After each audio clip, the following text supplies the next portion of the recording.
everyone, my name's Sharon. I am the celebrant for today. Just a couple of things to mention before we begin. Fiona and Brad have requested that today's ceremony be unplugged. They would rather see your happy, smiling faces and for you to be present in the moment with them. So if I can ask that everyone pops away their phones and lets Mike, the photographer, capture all the pics for today, other than Fiona's sister Tina, who will be FaceTiming with their sister Grace so she can see the ceremony from Brisbane. Mike has set up a video camera, so can I ask that everyone kind of keeps clear of that camera?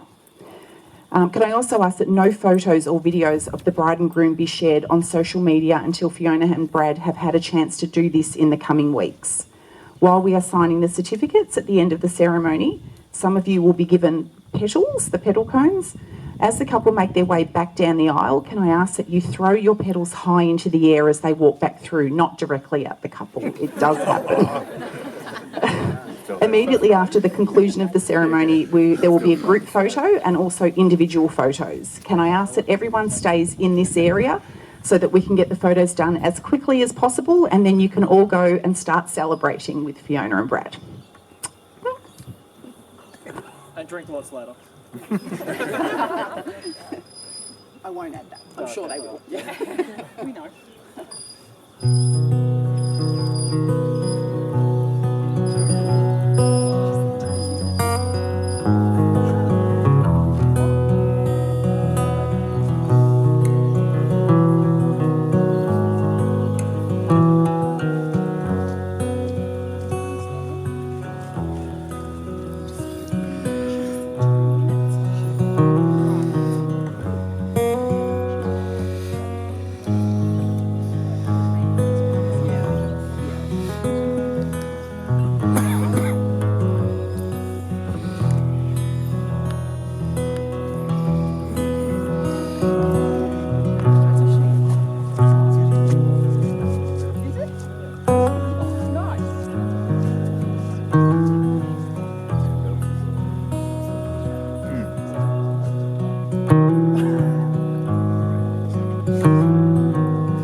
I ask everyone to please, if you're comfortable to do so, to be upstanding. Thank you.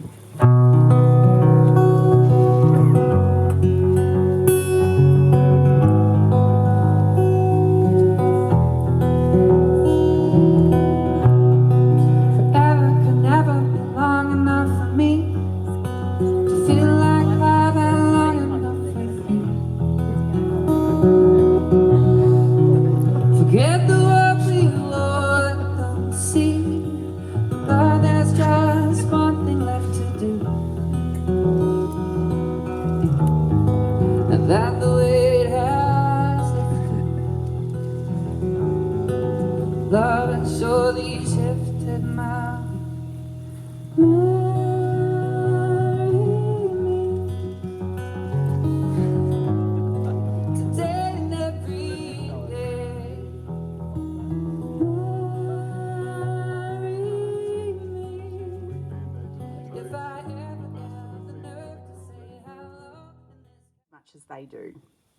Today, Fiona and Brad will formally realise the promise of a lifetime commitment, building upon a friendship and love they've shared for the last 3.5 years, but have known each other for almost a decade.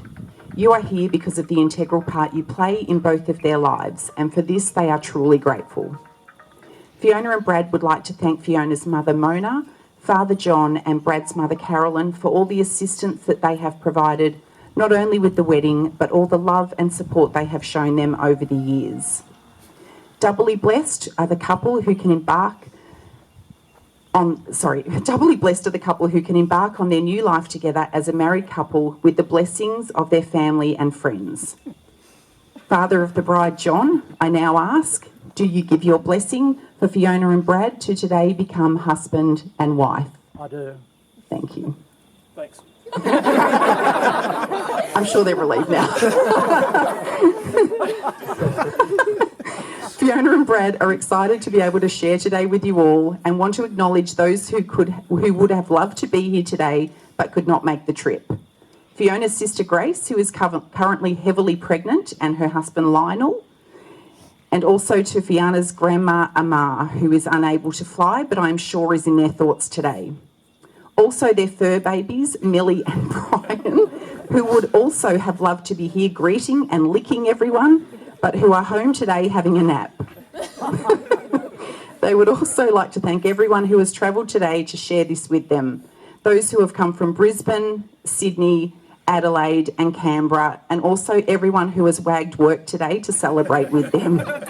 They are both so thankful that you are all here and look forward to the ceremony being quick so they can get this party started.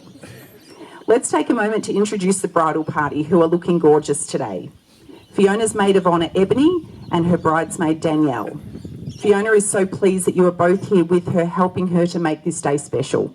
She could not imagine her wedding day without you both. Turning my page. And let's not forget Brad's crew, who have scrubbed up nicely. His brother and best man Steve, and his groom's woman Michelle. When Brad had to decide on who he wanted standing by his side today, you were an easy choice. And last but not least, the flower girls Sophie and Maddie, who did an amazing job. Fiona and Brad's story is proof that sometimes things are just meant to be. It was back in Brisbane that they first met. Fiona was dating a guy in Brad's football team. And it was when Brad got a job in Melbourne and threw a going away party that he invited his mate and Fiona. Brad and Fiona got along without a hitch. Brad thought Fiona had beautiful eyes and her long legs did not go unnoticed. Fiona also noticed Brad. His height made him hard not to notice. His mother even said to Fiona, "Why can't you be dating my son?" It's like she knew. Over the next 5 years, they would see each other whenever he flew back to Brisbane or to see everyone. They chatted on and off, and it was while Brad was living the single life in Sydney with his mate Cooper that he heard that Fiona was also single, so he didn't hesitate to make contact with her. At that time, Fiona had thrown herself into her work. She was living in Brisbane and working 6 days a week. He flew her down to Sydney, and this continued almost every second week, and during this time, they shared some special moments which made it become more and more clear that they had found their person. One of those moments was when Brad flew down from Brisbane without Fiona knowing for Valentine's Day. He just showed up at her front door. Or when they would drive from Sydney up to Terrigal to see Brad's brother, and they would sing along to songs and laugh and just have a good time together no matter what they were doing. Brad knew he wanted to marry Fiona, so he started making plans on when and where to propose. So mid-November 2021, they chose the engagement ring. In December, Fiona asked Brad had he heard anything from the jeweller. So Brad decided it would be a great idea to tell her that it wouldn't be ready until January so that he could surprise her over the Christmas break. On their flight to the Gold Coast on Christmas Eve, Brad decided to test the water and said, there's going to be so many people getting engaged tomorrow on Christmas Day, to which Fiona responded, "That's so cliche to get engaged on Christmas Day." So Brad scrapped that plan and decided not to propose on Christmas Day. So on Christmas Day, over dinner with Cameron and Danielle, Brad and Cameron started coming up with a plan. So off they snuck to look at Cameron's R.M. Williams boots, and they came up with a plan to go on an early morning walk on the 27th of December with Danielle and Cameron lurking behind the bushes on the cliffs so they could capture the moment. This seemed like a great plan, and of course everything would go off without a hitch. So the day before, they had a nice day out at the races and then on to dinner with Matt. They had celebrated the day with many, many, many refreshments. And Fiona had a little tumble outside the restaurant, so decided it was time to call it a night for her. Brad and Matt still had a few hours left of partying in them, which continued on until 3 a.m. So his plan to head out the door at 7 a.m. started to not really feel like his best plan ever. 7 a.m. the alarm went off, and both Brad and Fiona are nursing pretty sizable hangovers. Fee decides that an early morning walk is not a good idea. But Brad knows that his partners in crime are going to be hiding in the bushes, so the walk has to happen. So he insists that they must go. Brad did comment that Fiona should have absolutely known that something was up at this point because Brad hated walking back then. So he convinced Fiona that they need to walk, and he raced back upstairs saying he forgot his phone and grabs the ring which he shoves in his back pocket. How Fiona didn't notice the big bulge in his pants for the 40-minute walk, he will never know. It was in his back pocket, guys.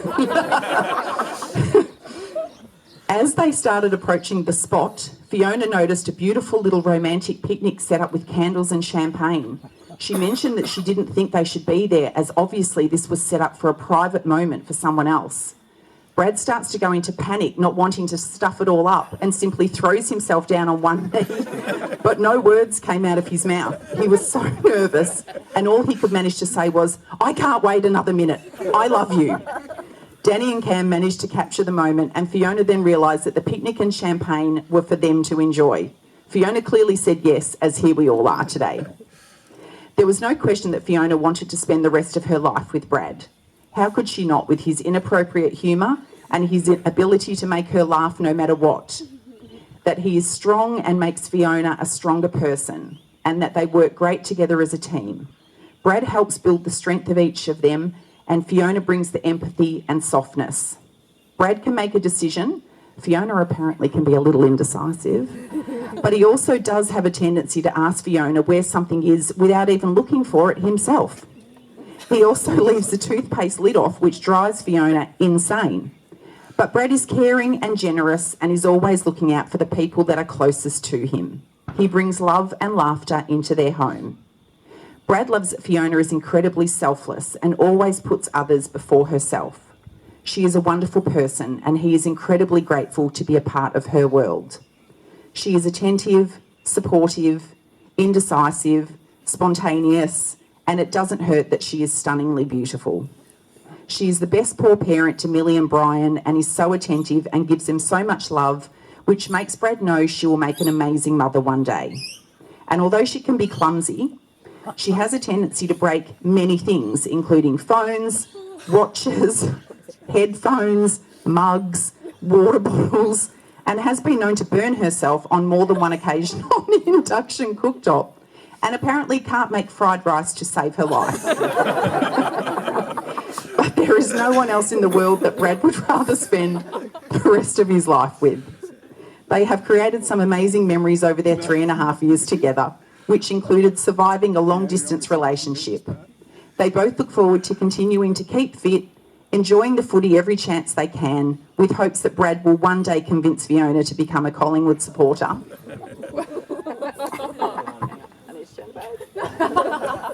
Going on road trips and enjoying camping trips away with the pups, buying a house and adding the pitter-patter of children's feet, travelling to Europe and seeing other parts of the world, and creating a loving, happy, supportive and strong family no matter the circumstances, while also pushing each other to be the best people and professionals that they could possibly be. And of course, enjoying a cheeky slap on the pokies every now and again. This ceremony will not create a relationship that does not already exist between them. Fiona and Brad have already withstood some of life's most challenging times, and they stand strong together and look forward to sharing those ups and downs from this day forward for the rest of their lives as husband and wife. My name is Sharon Dixon, and I'm an authorised celebrant. As an authorised celebrant, I'm duly authorised by law to solemnise marriages according to law. Fiona and Brad, before you are joined in marriage, in my presence and in the presence of these witnesses, I am to remind you of the solemn and binding nature of the relationship into which you are now about to enter. Marriage, according to law in Australia, is a union of two people to the exclusion of all others voluntarily entered into for life. Brad and Fiona, I now invite you to exchange your vows.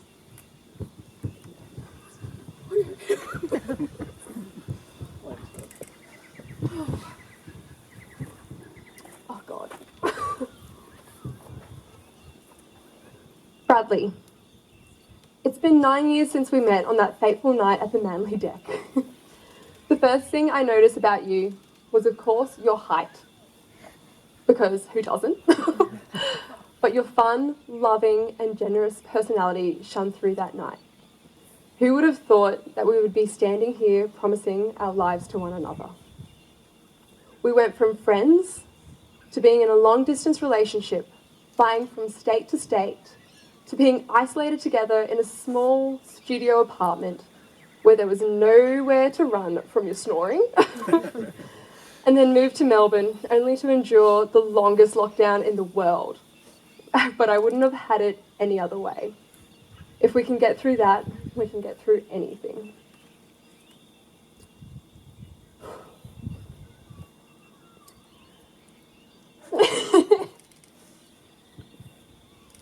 I realised I loved you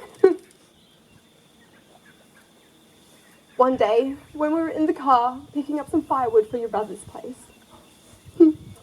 I remember sitting with you in the car and having this overwhelming feeling of being home, warm and safe.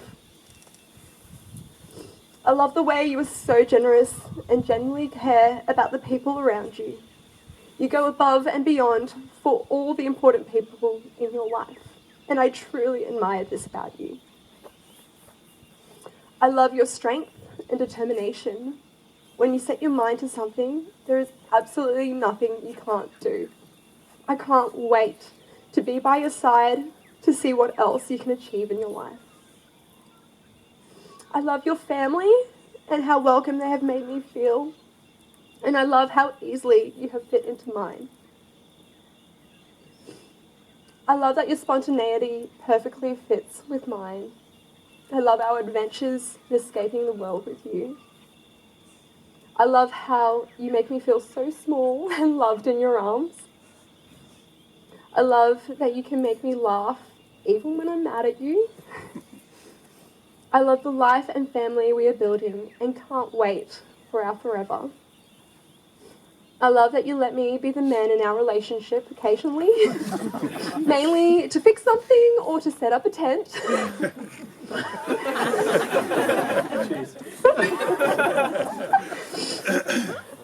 I love you. I love that you let me be me, and for dealing with my clumsiness, whether I am falling over or onto things, dropping things or running into things, you'll always be there to make a joke about it and then make sure I'm okay.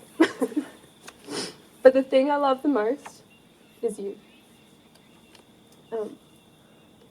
Bradley, we've been through some major storms in our life already, but somehow we have made it out the other side even stronger. I cannot wait to continue building our life together. Love is not something we give or get. It is something that we nurture and grow. So I promise to help you with your washing, because apparently you don't know how to read the tags. To always be your singing partner. To always work out this relationship. To always support you and be on your team. To always respect, admire and appreciate you for who you are. To take care of you. To be your best friend. To be patient with you. And to accept and love you unconditionally.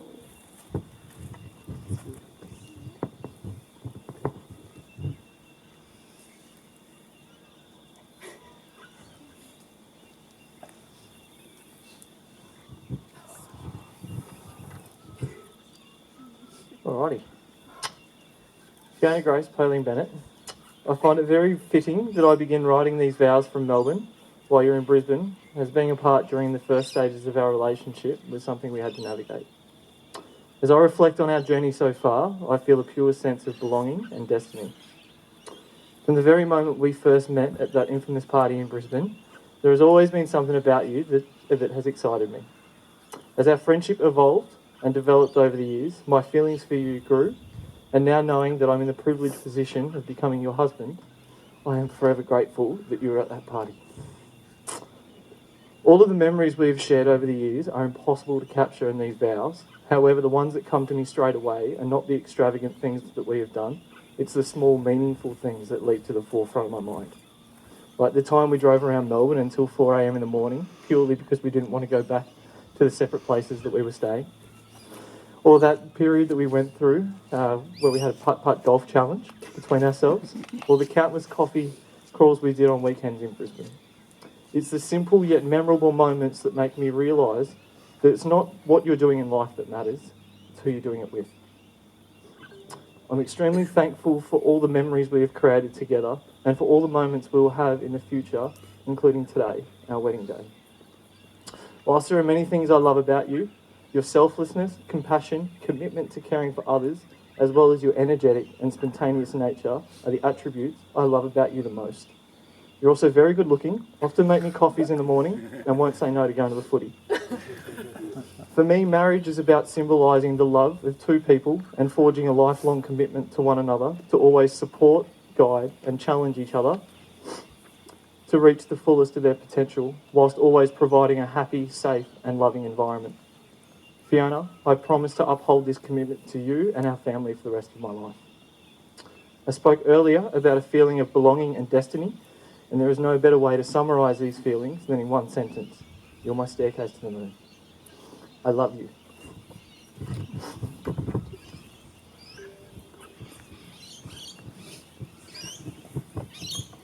Fiona and Brad will now exchange rings. The rings are a visual reminder of the vows that they have made here today. They are a symbol of forever and of your promise to choose each other every day.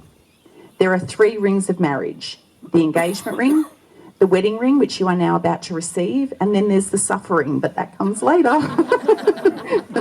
The circle of the ring represents eternal love. Steve, can we have the rings, please?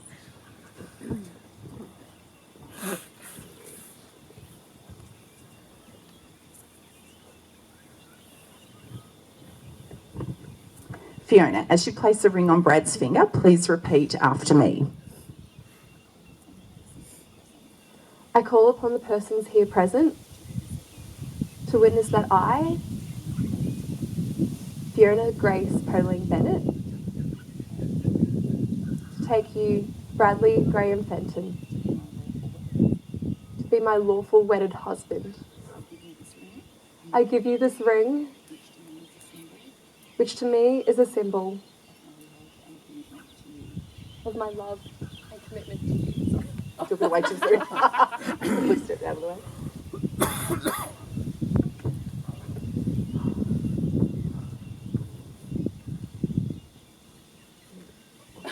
Sorry, fat fingers over here. Brad, as you place the ring on Fiona's finger, please repeat after me.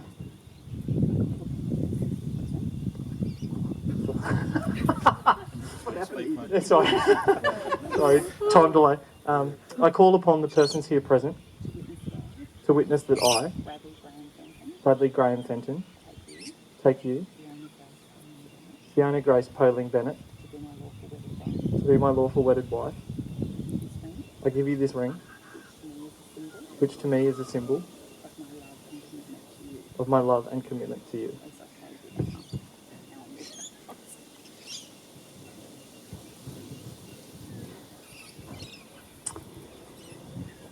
Fiona, do you promise to love Brad and to share your lives together? I do. Brad, do you promise to love Fiona and to share your lives together? I do. What greater thing is there for two people than to feel that they are joined together to strengthen each other, to share with each other in everything they do? Fiona and Brad, today you came here as individuals, as best friends and as soulmates. Today you have exchanged vows and rings and made a life promise to each other. Yours is a commitment freely given in the knowledge of your love and respect for each other. And everyone you have gathered here with you today shares your joy and joins with me in wishing you a long and happy life together.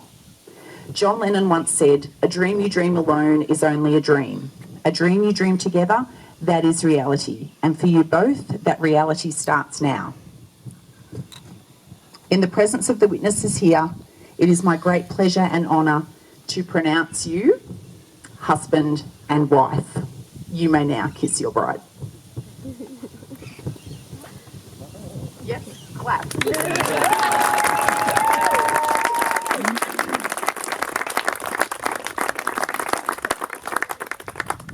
Just take a few moments to do the certificates and then we'll come back to you. Just give us a few moments.